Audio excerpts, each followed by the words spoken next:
Hello friends, मेरा नाम महेश कृष्णानी है और आप सबका मैथ सर्च अकेडमी में बहुत बहुत स्वागत है। आज हम पढ़ेंगे चैप्टर ग्रेविटेशन। ये ग्रेविटेशन का वीडियो नंबर 2 है। वीडियो प्लीज, अगर आप लोगों ने वीडियो नंबर 1 नहीं देखा है तो प्लीज आप पहले वो देखिए। अगर आप पहले वो देखेंगे तो आपको एक टॉपिक और ग्रेविटेशन चैप्टर बहुत अच्छे से समझ में आएगा। आप डायरेक्ट इस वीडियो से नहा देखें, पहले आप वीडियो नंबर 1 देखें, फिर बाद में वीडियो नंबर 2 में आइए। चलो शुरू करते हैं ग्रेविटेशन। तो सबसे पहले हमें यह पता होना चाहिए कि ग्रेविटेशन की खोज की किसने थी। तो हमेशा याद रखिएगा, it was discovered by sir Isaac Newton. It was discovered by sir Isaac Newton. वैसे तो सर इसाक न्यूटन जी ने और भी काफी खोज की है और भी काफी डिस्कवरीज की है, बट सबसे ज्यादा अगर उन्हें किसी चीज के लिए जाना जाता है तो वो है ग्रेविटेशन। तो अब इन्होंने ये ग्रेविटेशन की खोज की कैसे, तो चलो आज वो कहानी जानते हैं हम कि आखिर सर इसाक न्यूटन जी ने ग्रेविटेशन की खोज की कैसे, कैसे उनके दिमाग में ऐसी कोई चीज आई। तो कहा जाता है कि एक बार सर इसाक न्यूटन जी एक एप्पल के पेड़ के नीचे बैठे थे। एक एप्पल के पेड़ के नीचे बैठे थे और जब वो बैठे थे, किस्मत से उसी समय एक एप्पल नीचे आकर गिरा। अब उस एप्पल को खाने के बजाय उनके दिमाग में सवाल उठने लगे। पहला सवाल, why all apples fall downward. ये सारे एप्पल्स नीचे क्यों गिरते हैं। दूसरा सवाल, why they fall vertically downward and why do they not fly of in a horizontal direction. तो पहला सवाल तो उनके दिमाग में ये आया कि ये सारे एप्पल्स नीचे ही क्यों गिरते हैं, और दूसरा सवाल ये आया कि नीचे भी गिरते हैं तो एकदम परपेंडिकुलर डायरेक्शन में नीचे क्यों गिरते हैं, वो हॉरिजॉन्टल डायरेक्शन में क्यों नहीं चले जाते, वो टेढ़े क्यों नहीं गिरते, वो ऊपर क्यों नहीं जाते। ये सारी चीजें जो पृथ्वी के आसपास होती है वो नीचे की ओर ही क्यों गिरती है। तो काफी सोचने के बाद वो कुछ नतीजों पर पहुंचे। सबसे पहली चीज जो उन्होंने सोची वो ये कि the earth must be attracting the Apple towards itself. हमारी पृथ्वी जो है वो इन एप्पल्स को अपनी ओर खींचने की कोशिश कर रही है। The earth must be attracting the Apple towards itself. हमारी पृथ्वी इन एप्पल्स को अपनी ओर खींचने की कोशिश कर रही है। दूसरी चीज उन्होंने कहा, and this attraction force must be directed toward the centre of the earth by which all apples fall vertically downward. और ये जो अट्रैक्शन फोर्स है ये अर्थ के सेंटर से आ रही है, ये पृथ्वी के सेंटर से आ रही है, जिस वजह से ये सारी चीजें वर्टिकल डाउनवर्ड डायरेक्शन में गिरती है, एकदम सीधी सीधी नीचे गिरती है। आई नो आप लोगों को ठीक से नहीं समझा होगा, और अच्छे से समझने के लिए मैं आपको डायग्राम के थ्रू समझाता हूं। तो न्यूटन के मुताबिक समझो ये एक पेड़ है, सॉरी ये हमारी पृथ्वी है और ये पृथ्वी का सेंटर है। तो न्यूटन जी का बोलना था जो ग्रेविटेशनल फोर्स है वो सेंटर से आती है, वो सेंटर से आती है, इसी कारण सारी वस्तुएं एकदम स्ट्रेट नीचे गिरती है। जैसे समझ लो अगर कोई पेड़ यहां है और उस एप्पल लगे उस पेड़ में, तो ये एप्पल का गिरने का डायरेक्शन ये नहीं होगा, उसके गिरने का डायरेक्शन ये होगा। ये क्यों होगा, वो सीधा नीचे क्यों गिरेगा, क्योंकि ये जो फोर्स ऑफ अट्रैक्शन है वो सेंटर से आ रहा है, इसलिए वो जमीन पर ऐसे एकदम स्ट्रेट जमीन पर आके गिरेगा। समझो यहाँ जमीन है तो वो एप्पल एकदम स्ट्रेट जमीन पर आके गिरेगा। और स्ट्रेट क्यों गिरेगा, क्योंकि जो फोर्स ऑफ अट्रैक्शन है वो सेंटर से आ रहा है। अगर ये पेड़ यहां होता तो ये एप्पल स्ट्रेट यहां आकर ऐसे जमीन पर गिरता। क्यों, क्योंकि जो फोर्स ऑफ अट्रैक्शन है वो सेंटर से आ रहा है। अगर ये पेड़ यहां होता तो ये एप्पल स्ट्रेट ऐसा गिरता। क्यों, क्योंकि फोर्स ऑफ अट्रैक्शन सेंटर से आ रहा है। ये एप्पल यहां नहीं गिरता, ये एप्पल यहां इधर डायरेक्शन में नहीं जाता, वो स्ट्रेट नीचे गिरता। क्यों नीचे गिरता, क्योंकि जो फोर्स ऑफ अट्रैक्शन है वो सेंटर से आ रही है। आई होप आपको एक पॉइंट समझाओ। उसके बाद so now one thing is clear that gravitation is nothing but the force of attraction which is exerted by the earth by which every object near the earth surface fall on the earth. तो अब एक चीज तो साफ थी कि ये जो ग्रेविटेशन फोर्स है, ये ग्रेविटेशन फोर्स और कुछ नहीं बल्कि एक फोर्स ऑफ अट्रैक्शन है। ये एक ऐसी फोर्स है जो पृथ्वी लगाती है, जिसकी मदद से सारी पृथ्वी के आसपास की जो भी चीजें हैं वो पृथ्वी पर गिरती है। जैसे कि बरसात, रेनफॉल। आपने देखा होगा कि बरसात का पानी हमारे जमीन पर आकर गिरता है। स्नोफॉल, स्नोफॉल भी ऊपर आसमान से हमारे जमीन की ओर होती है। फ्लोइंग ऑफ रिवर, आपने देखा होगा पहाड़ों से जो नदियां बहती है वो ऊपर से नीचे की ओर बहती है। तो ऐसी बहुत सारी चीजें हैं जो नीचे गिरती है या नीचे की ओर बहती है। तो ऐसा क्यों? हर चीज डाउनवर्ड डायरेक्शन में क्यों होती है? Just because of the force of gravitation. तो न्यूटन जी ने कहा था हर चीज के नीचे गिरने की वजह है कि पृथ्वी हर चीजों पे एक फोर्स ऑफ ग्रेविटेशन लगाती है। पृथ्वी हर चीजों को अपनी ओर खींचने की कोशिश करती है। इसलिए जब भी हम छलांग लगाते हैं, जब भी हम कूदते हैं, जब भी हम जंप करते हैं, तो हम वापिस पृथ्वी की ओर आकर गिरते हैं।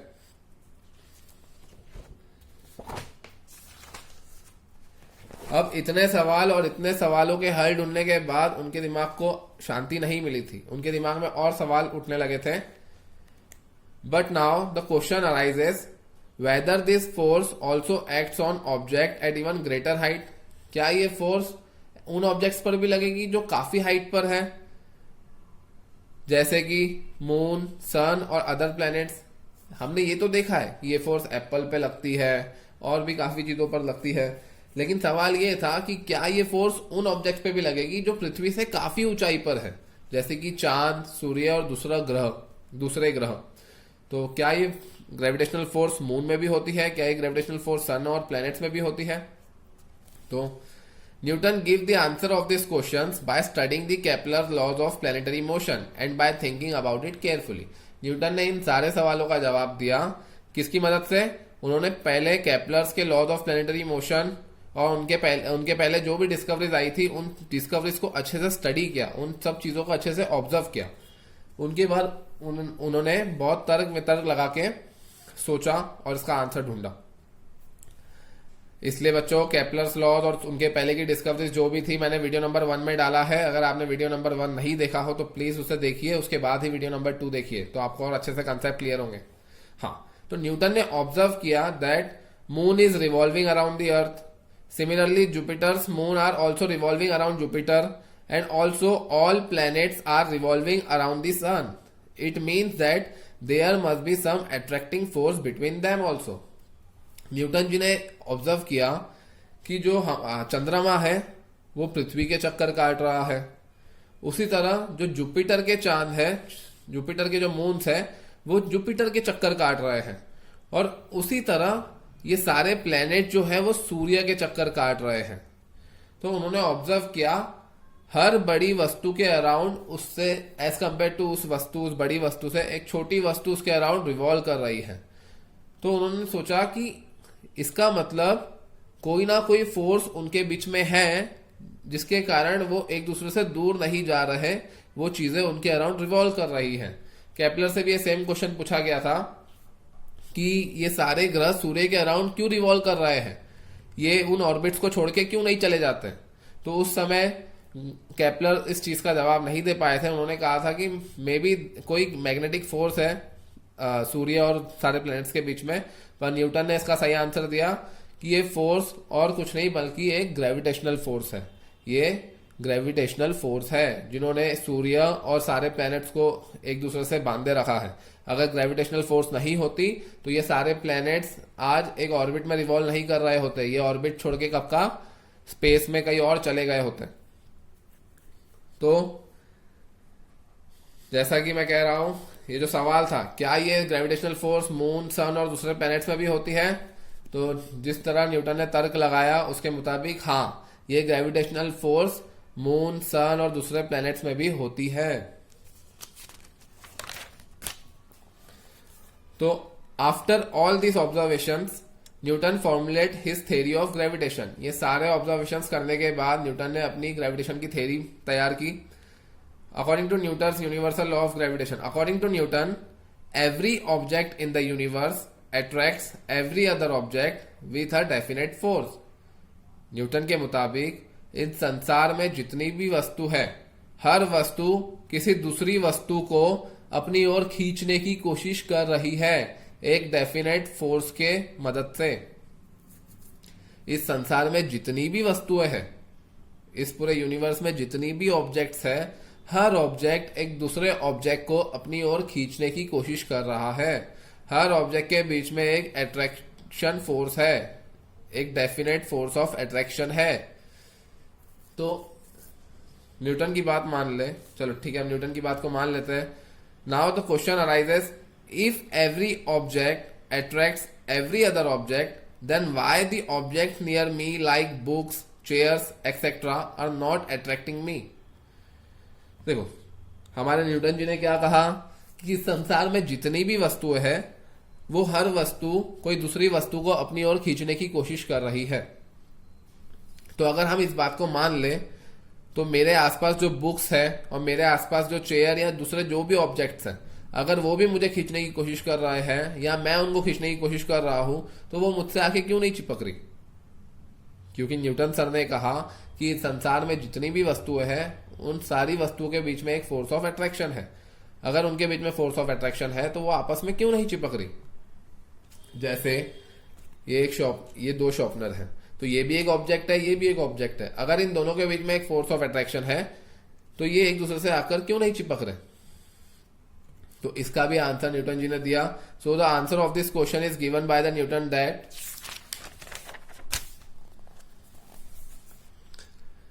The force of attraction between two object is more when the mass of the object is more.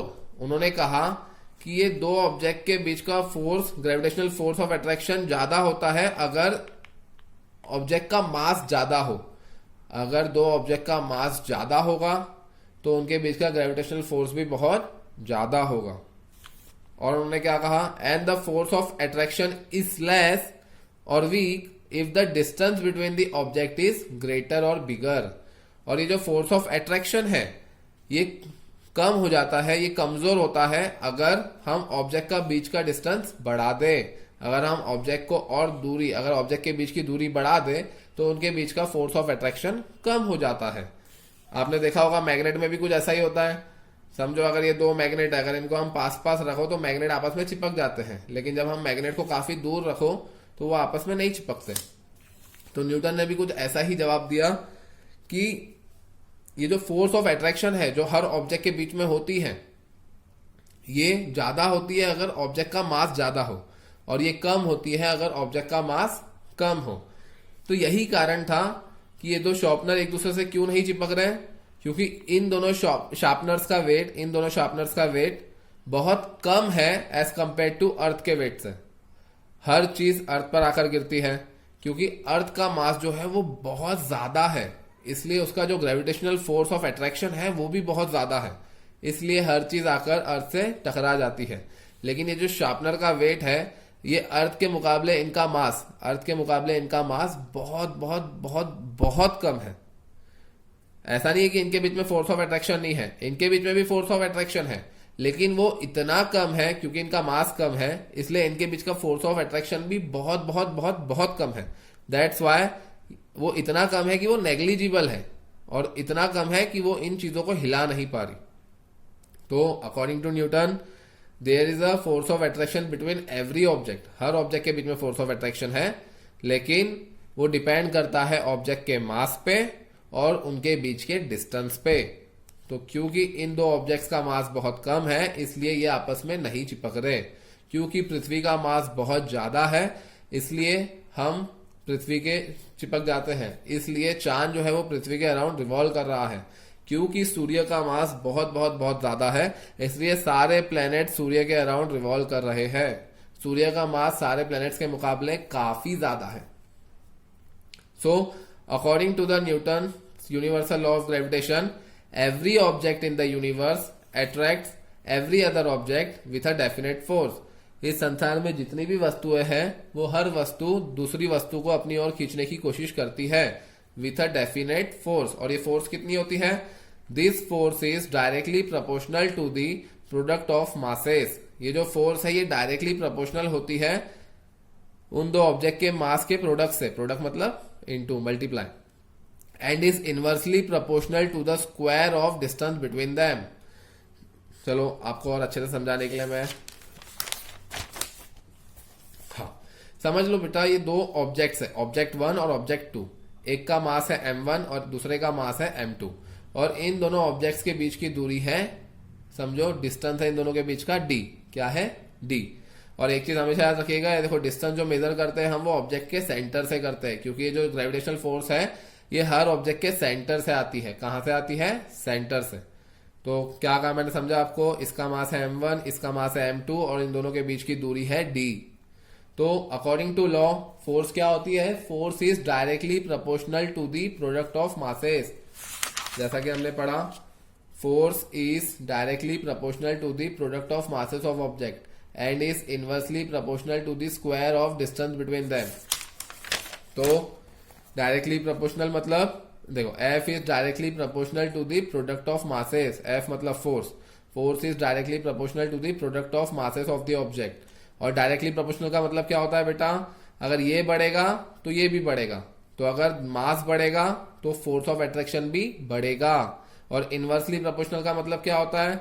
अगर ये बढ़ेगा तो ये कम होगा, अगर ये कम होगा तो ये बढ़ेगा। तो डिस्टेंस जो है, अगर इन दो ऑब्जेक्ट्स के बीच की दूरी बढ़ेगी तो फोर्स कम होगा, अगर दूरी घटेगी, कम होगी तो फोर्स बढ़ेगा। आई होप आप लोगों को समझा। तो इन दोनों इक्वेशन, कंडीशन 1 और कंडीशन 2 की मदद से हम इक्वेशन बना सकते हैं। F is proportional, directly proportional to the product of मासेस एंड इनवर्सली प्रोपोर्शनल टू द d स्क्वायर। तो हम लिख सकते हैं, प्रोपोर्शनल का साइन हटा के अगर हमें इक्वल टू का साइन डालना है तो हमें कांस्टेंट से मल्टीप्लाई करना पड़ता है। तो F equals to G m1 into m2 upon d square. देखो ये और ये बिल्कुल सेम है, बस यहाँ पे हमने प्रोपोर्शनल की जगह इक्वल्स टू का साइन दिया है। और जब भी हम प्रोपोर्शनल की जगह इक्वल्स टू का साइन देते हैं हमें एक कांस्टेंट से मल्टीप्लाई करना पड़ता है। तो G is nothing but G is a universal gravitational constant. हमेशा याद रखिएगा G क्या है? G एक यूनिवर्सल ग्रेविटेशनल कांस्टेंट है, इसकी वैल्यू कभी चेंज नहीं होती, आप कहीं भी चले जाओ। The SI unit of G is Newton metre square per kg square. Per kg square इसलिए कहा मैंने क्योंकि ये जो केजी के ऊपर जो पावर है वो नेगेटिव है, इसलिए इसका मतलब ये अपॉन में है। Newton metre square per kg square. और हमेशा याद रखिएगा द वैल्यू ऑफ जी, जी की वैल्यू क्या होती है? 6.673 इंटू 10 टू द पावर -11। तो हमने देख लिया कि यस, मून, सन और सारे प्लैनेट्स के बीच में भी force of gravitational force of attraction होती है, ग्रेविटेशनल फोर्स एक्ट करती है।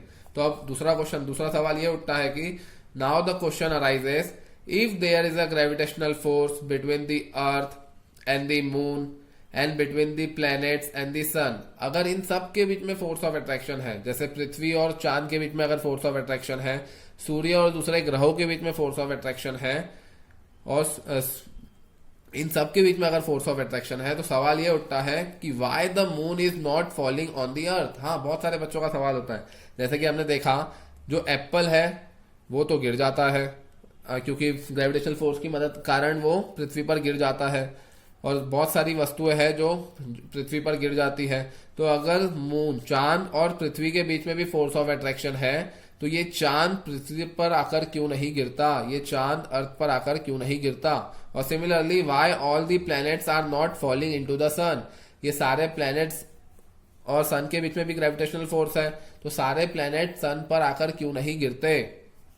तो इसका आंसर देने के लिए मुझे आपको एक एग्जाम्पल के तौर पर समझाना पड़ेगा। बच्चों इमेजिन कर लो कि एक अर्थ है, इमेजिन करो कि एक अर्थ है और मैंने अर्थ पे एक बहुत ऊंची बिल्डिंग बनाई है, मैंने अर्थ पे एक बहुत ऊंची बिल्डिंग बनाई है।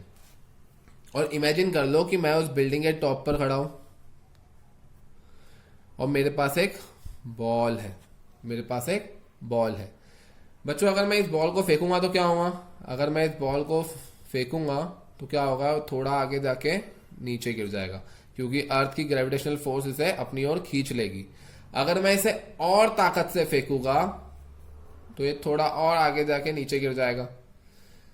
अगर मैं इसे और ताकत से फेंकूंगा, अगर समझो मेरे अंदर बहुत बहुत ताकत आ गई, इमेजिन करना है आपको, ठीक है, ऐसा तो हो नहीं सकता, लेकिन आप इमेजिन करो कि अगर मेरे अंदर बहुत पावर आ गई, मैं इसे और ताकत से फेंकूंगा तो क्या होगा? ये थोड़ा और आगे जाके नीचे गिर जाएगा। इसी तरह अगर मैं स्पीड बढ़ाते जाऊं, बढ़ाते जाऊं, बढ़ाते जाऊं, बढ़ाते जाऊं, तो कभी ये यहां गिरेगा, फिर उसके बाद अगर मैं और स्पीड बढ़ा दूं तो हो सकता है ये यहाँ गिरे। फिर एक समय ऐसा आएगा बच्चों, स्पीड बढ़ाते बढ़ाते बढ़ाते बढ़ाते कि बॉल की स्पीड इतनी ज्यादा होगी कि वो घूम के फिर से कहीं ना टकराते हुए फिर से लौटकर अपनी पोजीशन पे आ जाएगा। तो बच्चों चांद के साथ भी कुछ ऐसा ही होता है। एक तो चांद की दूरी ज्यादा होने की वजह से उस पर ग्रेविटेशनल फोर्स बहुत कम लगता है। समझो ये चांद है, तो क्योंकि पृथ्वी और चांद के बीच की दूरी बहुत ज्यादा है तो उस पर force of attraction gravitational force कम लगता है, जिस वजह से वो नीचे और दूसरी चीज ये है कि ये जो चांद है वो स्थिर नहीं है, ये एक ही जगह रुका हुआ नहीं है, ये चांद कंटिन्यूसली मूव कर रहा है। क्योंकि ये एक स्पीड से मूव कर रहा है तो वो स्पीड जो है उसके कारण और दूरी के कारण इन दोनों के बीच का ग्रेविटेशनल फोर्स बहुत कम है, जिस वजह से ये चांद कंटिन्यूसली पृथ्वी के चक्कर लगा रहा होता है। ग्रेविटेशनल फोर्स एक्ट तो कर रही है, जिस ग्रेविटेशनल फोर्स के कारण ही ये चांद जो है कहीं और नहीं जा पा रहा, ये अर्थ के अराउंड घूम रहा है, ये अर्थ के अराउंड घूम रहा है। क्योंकि जब ये ऐसे जाता है, जब वो दूर जाने की कोशिश करता है, अर्थ उसे अपनी ओर खींचने की कोशिश करती है। वही होता है, जब ये दूर जाने की कोशिश करता है, अर्थ इसे अपनी ओर खींचने की कोशिश करती है। तो ग्रेविटेशनल फोर्स के कारण ये कंटिन्यूसली घूम रहा है। तो एक तो इसके दो वजह जैसे मैंने आपको बताया, एक तो इन दोनों की दूरी बहुत ज्यादा है और हमने पढ़ा है कि दूरी बढ़ने से ग्रेविटेशनल फोर्स वीक हो जाती है। और दूसरी चीज, क्योंकि चांद एक जगह पे नहीं होता हमेशा, वो स्थिर नहीं है, वो हमेशा मूव कर रहा होता है। तो मूव करने से भी उसकी खुद की स्पीड की वजह से उस पर ग्रेविटेशनल फोर्स का दबाव उतना ज्यादा नहीं है। इसलिए कहा जाता है अगर चांद की स्पीड थोड़ी भी कम हो जाए तो ग्रेविटेशनल फोर्स के कारण वो धरती से टकरा जाएगा। अगर चांद की स्पीड बहुत ज्यादा बढ़ जाए, यानी अभी जितनी स्पीड है उसकी, अगर वो उससे ज्यादा बढ़ जाए तो वो अर्थ के ग्रेविटेशनल फोर्स से दूर होकर ऑर्बिट से छूट जाएगा और वो कहीं बाहर स्पेस में चला जाएगा। इसलिए ये कुदरत के नियम कुछ इस तरह से, कुदरत ने कुछ इस तरह से ढाल दिया हर चीजों को कि वो एकदम परफेक्ट ऐसी जगह और इस स्पीड में है कि पृथ्वी ने उसे रोके रखा है और वो पृथ्वी बराबर उसे घुमा रही है। अगर इसकी स्पीड बढ़ जाती तो ये ऑर्बिट को छोड़ देता, अगर इसकी स्पीड कम हो जाएगी तो ये नीचे आकर गिर जाएगा। अब आप कहोगे बच्चों का ये सवाल होता है कि ये चांद को ये वेलोसिटी, ये स्पीड मिली कैसे? मतलब यहाँ बॉल को तो मैं फेंक रहा था, चांद को ये फोर्स कहां से आई? मतलब चांद कैसे ऐसे मूव होने लगा? तो बच्चों ये एक बहुत अलग कंसेप्ट है। कहा जाता है जब सोलर सिस्टम या जब ये ग्रह और ये सब सारी चीजें बनी थी, तब बनते वक्त इन सबको एक फोर्स मिली थी, मतलब ये एक फोर्स से मूव कर रहे थे। तो ऐसा हुआ होगा कि ये चांद गुजर रहा होगा और पृथ्वी के ग्रेविटेशनल फोर्स के दबाव में आने से ये सीधा नहीं जाते हुए पृथ्वी के चक्कर काटने लगा। वैसे तो अगर आपको ये नहीं भी समझा हो टॉपिक बहुत डिटेल में, अगर बहुत अच्छे से ना भी समझा हो ये वाला टॉपिक, तो ऐसा कोई प्रॉब्लम नहीं है। ये एक्स्ट्रा का टॉपिक है, ये कोई क्वेश्चन आता नहीं है एग्जाम में, बट आई होप आपको समझा हो। Thank you. आगे के टॉपिक्स हम अगले वीडियो में देखेंगे। आज के लिए टाटा बाय बाय। और हाँ, अगर वीडियो पसंद आया हो तो प्लीज इसे लाइक करें, सब्सक्राइब करें और दूसरों से शेयर करें। Thank you.